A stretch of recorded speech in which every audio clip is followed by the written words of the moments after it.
ไม่สูงค่ะเมื่อในเป็นวันที่29เดือนธันวาคมที่7ปี2026ในตอนในข่าวสายหมอขอมีข่าว2ตอนที่มาเปิ้นเผาค่ะออนด้าเปิ้นได้ได้ก็เฮาค่ะมาถ่อมด้วยข่าวเงาเพไฟเนี่ยค่ะเนาะเมื่อแต่มันได้ได้ก็ถามว่าได้เป็นไฟไหม้อยู่ๆโกยเนาะก้วยกาว่าเอากว่าเอามาในเหมือนหางว่าไหม้ฮาวเฮียงไหวจังไหนค่ะนะพี่น้องค่ะแคบหางอันพี่ๆน้องๆเฮาค่ะแลหันอยู่มือเหลียวในเป็นแคบหาง อันแต่นะคะเฮาค่ะมาด้วยสายงายเงาลายไฟไหม้ป่าปอกกำใหญ่ดังปอตอนกลยุโรปอันนี้เป็นข้อมูลลื่นสูดมือคำว่าในเนี่ยค่ะติเลยว่าฮาวแฮ้งแลกวางๆขวางๆเฮ็ดจังได๋ลวงตั้งดีอันเฮ็ดให้เป็นมาไฟไหม้ปอกกำในเด็กก็ย้อนก็เพราะว่าลวงตั้งค้อนไหม้จังได๋ค่ะเนาะ มางปื้นตีในกลุ่นยุโรปป้อตอนใต้เหมือนจังหนังตีกลซิซิลีในขณะตั้งควอนไม้ในสูงถึง48.4 ดีกรีเซลเซียสลูกกวาดในเฮาค่ะมาถ่อมด้วยลวงตั้งลายโหย่อยยำมันกว่าไหนค่ะ แต่เอาโฮปีในมากขะเนาะดอกถึงเลินโทนที่7ในไฟไหม้ป่าค่ะไหม้เป็นตีเป็นตั้งเหี่ยวก็ล่ามไหม้ว่าซังว่าเฮ็ดจั่งใดเพราะว่ามานับส่วนค่ะปื้นตีอันถุงหญ้าไฟไหม้กว่าได้ที่มีอยู่หมอก254,000เฮกตาร์ค่ะเพราะว่าเอาให้มันว่าในก็1.58ล้านไร่จังไหนเมืองตีอันไรฮับพรตุ้มยวนนำหน้าได้ก็เป็นเมืองสเปนค่ะไล่ฮู้ว่าสเปนแน่ไฟไหม้ป่าเฮาแฮงที่สุดในปืนก็ว่าไล่ค่ะเหมือนจังหนังตีในปืนดีอาปิราตั้งปอดวันตกเว้งมาริดในค่ะที่นั่นที่เหลียวก้วยในทุกยาไฟไหม้กว่าในนำถึง50,000เอกาค่ะ เพราะว่ามาด้วยโฮมโตตั้งเมืองไหนได้ก่ออันถุงหญ้าไฟไหม้อีกว่าในคะนะตั้งกว้างมันในที่มีอยู่หมอก172,000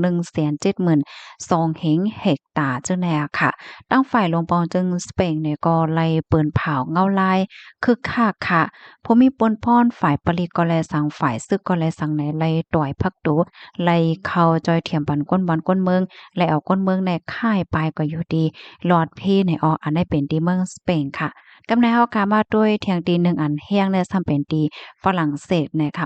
ปื้นตีที่ในก็เลยเกิดขึ้นเปิงเป็นไฟไหม้หาวเฮียงค่ะตีในเจดอนนีดงตังปอดเจ๋งจานวันโตค่ะปยกดีหิมหอมสมุทราแคปเฟริสเนี่ยเนาะยอก็ล่ามเขาจู้จำเว้งปอโรค่ะลองลู่ลองซุ่มพื้นที่ที่ในขนาดตั้งกว้างมันใน100,000เอกาค่ะหมอก40,000เฮกตาร์เจ้าในอ้อมกำในมาเทียงที่เมืองอิตาลีก็ย่าเหมือนกันค่ะไล่เกิดขึ้นเปิงเป็นไฟไหม้ป่า3ปากตีค่ะมันไหนก่อได้ไหม้ที่อิติออดเหละลายที่เหนือเกาะซิซิลีค่ะตั้งฝ่ายลงปองจึงเนี่ยก็ไล่ส่งเอ็นแห้งพอมีปนพ่อนเขาบอกโคกเหงก็โคกเหงก็จังไหนเขาแขไฟเฮ็ดจังไหนค่ะยก็ไล่ฮู้ว่ามีผู้มีปนพ่อนอันเขาจอยแขไฟในคณะก็มีหลวงลู่เซ็งสาจายเนี่ยค่ะว่าน่ะอืมมีเจ้าหน้าที่อันเขาจอยแขไฟในคณะอันได้หลายก่อได้เขาก็เตรียมไว้ป้าลองตั้งหลายโหย่อยยามมันเพราะว่าเฮาค่ะมาด้วยโหโฮบลองลูกลองซุ่มย้อนก็เพราะว่าไฟไหม้ป่าในปอกกำในนายแหนง ก้นวานก้นเมืองแลก้นแอวแหลค่ะก็เลยอ้อนกันออกเฮิรนเยออกตีลือตีเศร้าเสียก็ค่ายกว่าอยู่ดีหลอดเพตั้งในฝรั่งเศสและตั้งสเปนในสูงถึง375,000เฮงก็ต่อถึง400,000ก็ได้เรียกว่าเป็นรองอันไล่ปลายเพปอกำใหญ่ที่สุดนับตั้งแต่เมื่อพ่องซึกกำผาในกำในมาด้วยเทียงลองลู่ลองซุ่มอันตึกคึกต่อป้ายอยู่เลค่ะ อิงเนอไฟไหม้ป่าในปอกำในเสเนี่ยมีก้นอันรู้เซ็งสาใจย้อนก็เพราะว่าไฟป่ากำซื้อก็แลสังยอก็มีก้นรู้เซ็งสาใจย้อนก็เพราะว่าฟิงฟ้าฮ้อนไหม้น่ะอาลาเหเนี่ยเนาะเพราะว่ามันแบบสอนคมๆกันไหนก็เตมีอยู่หมอกหมื่นปลายจังได๋เฮ็ดให้อ้อเนาะเลอเซนั่นก็อายก้องอายกว้านแหน่เพราะว่าไฟไหม้ป่าเนี่ยอายกว้านมันก็นำคันเนาะมันก็ตึกคึกดอกหลอดลมโถยใจ ก้นหวานก้นเมืองเฮ็ดจั่งใดอ้อกำแน่เฮามาต้วยเถียงลองเส้นตาสายตั้งลองการต่อส่งและจั่งไหนอะก็และรับพรตุ่มยอนค่ะไล่ฮู้ว่าตั้งฝ่ายลงปอนจึงเขาในเขาก็เปิดรับลองจอยเถียมค่ะอำว่าได้เป็นเฮอร์มินโคดนำให้เป็นเฮอร์มินเฮลิคอปเตอร์ปยกฝ่ายแขไฟในเมืองอ้อยหลียุโรปเนี่ยค่ะก็มาจอยกันนะคะอันย่าเฮียงหนามาเหลือในเด้ก็เป็นเมืองสเปนและดังเมืองฝรั่งเศสว่าไหนข้อมูลตอนในค่ะเลยเบิ่งอิงเอามาที่เว็บไซต์ Wall Street เว็บไซต์ต่างไว้นะคะเพราะว่าเฮาค้ามาด้วยตั้งปอตอนกนยุโรปแน่ซึ่งหนังตีเฮาคาใกล้ไรถ่อมยินข่าวค่ะเนาะอันฝ่ายหนึ่งเขาก็ย่าเพร้อนไหม้เนาะมันร้อนน่ะค่ะมันไหม้น่ะค่ะเฮ็ดให้นั่นนะกำในหั้นมีแทงไฟไหม้ป่าเสเฮ็ดจั่งใดเนาะเพราะว่าด้วยแค่พางเนี่ยก็โอ้โฮลีโกน่ะด้วยรูปพี่น้องเฮาเขาเคิ้นเนาะเคิ้นเปิ้นได้มีไว้เฮ็ดให้ไฟแหน่มาแรงหน้าเฮ็ดจั่งเนี้ยเนาะ เพเนี่ยก็ลีโกน่ะเนาะอำว่าได้เป็นเพลมอะเพไฟว่ะเพ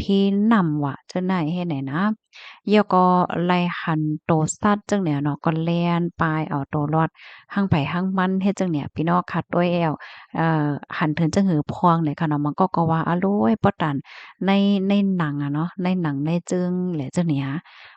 ในลูกลมฟ้าในเตสึกเป็นหือก่อนให้เฮาค่ะก็ไปด้วยก่อเที่ยงค่ะ ลูกดีข่าวง่าโหนในเสแลกำในเฮาค่ะมาถ่อมด้วยข่าวง่าวเที่ยงตอนหนึ่งค่ะเฮามาด้วยเปิ้นซ้อมหน้าเนี่ยค่ะเนี่ย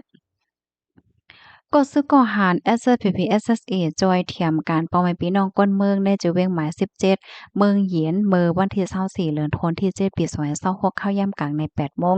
ต่อถึงกลางค่ำ4โมงนั้นก็ซื้อก่อหารฝ่ายตับฝ่ายโอเปิงในจือเวียงหมาย17ทุ่งเมืองเหยียนนำตุไล่จอยเทียมการเป้าหมายพี่น้องก้นเมืองจอยซ้อมหน้าปันลุงหวาล่าวานหน้าฮาเอิงอีนายจะเว้งหมาย17ทุ่งเมืองเหยียนเจดอนหมาย8เมืองใต้ปอดห้องในยาวค่ะหนังฮื้อบ่ได้เป็นการกำจ้อยปล่อยพี่น้องก้นเมืองในปื้นตีอันหนึ่งนั่นเหมือนจังหนังการจ้อยเทียมบ่แม่นพี่น้องก้นเมืองการห่มลมการป้ายอยู่หลีการเล่นแฮ้งการพร้อมโฮมการตอนเล่นขึ้นใหญ่การกูป้ายเจ็มเจ้าในอยู่ดีปฏิไม่สนจึงได้ตับซึ่งจึงได้ SSPP SSA ก็จ้อมรวยเงาลายในนาทีที่ไหลที่นั้นปันเสียก็ในเตคัดใจจ้อยเทียมกว่าหนังกาปองเป็นไล่ว่าไหนค่ะ คอมมอนตอนในกอค่ะเลยปึงอิงเอามาติเพก SSPP Info ต่างไว้ค่ะค่ะยินจมพี่น้องเฮาขาวโกโก้ที่รับถอมปันแห้งค่ะย้อนให้อยู่เลยกินหวานและรสเพศกันค่ะเมยซุงค่ะ